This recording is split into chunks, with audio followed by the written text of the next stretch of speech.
Hello learners of all ages, my name is Mr. Montgomery. I teach 4th and 5th grade math, and today we're going to be learning how division and multiplication relate to each other. Now, it's very important to practice your multiplication facts when you're learning division. And you might be thinking, Mr. Montgomery, why? Well, how multiplication and division work is they're inverse operations, which means it's similar to addition and subtraction, how we checked to make sure if our answer was correct. When we had our subtraction answer, we got our difference, right? And we used our difference plus one of the numbers to figure out, did we get our answer correct? We can do the same thing with multiplication and division. So I have 24 divided by 8 equals something. We don't know what it is right now, and we're still learning our division problem, but we can use multiplication to help us find what that answer is. So inverse operation means we're going to be writing it the opposite direction.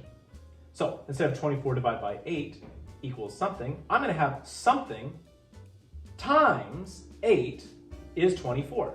Well, I know that my answer is 24, and if I'm familiar with my 8s, 8 times 1 is 8, 8 times 2 is 16, 8 times 3 is 24. So I know that my question mark for here, 3 times 8 is 24, which means that 24 divided by 8 is 3.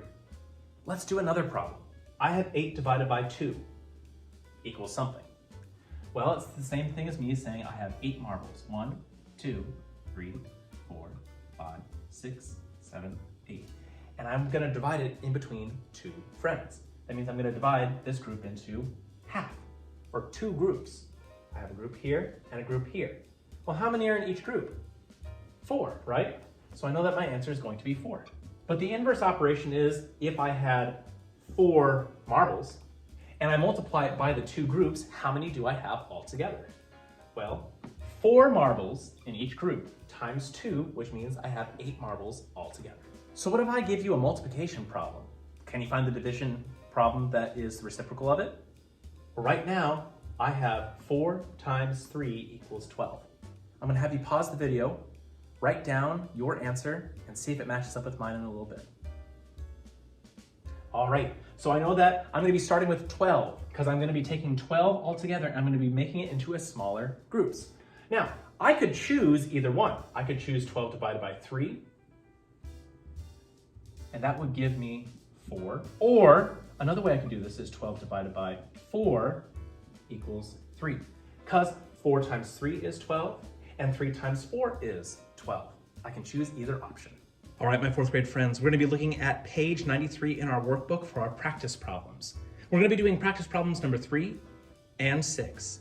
The directions say, write a related division or multiplication fact for each equation.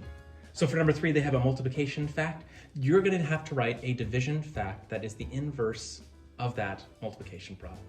Similarly to number 6, we have a division problem. You're gonna need to write a multiplication problem as that is the inverse of that division problem.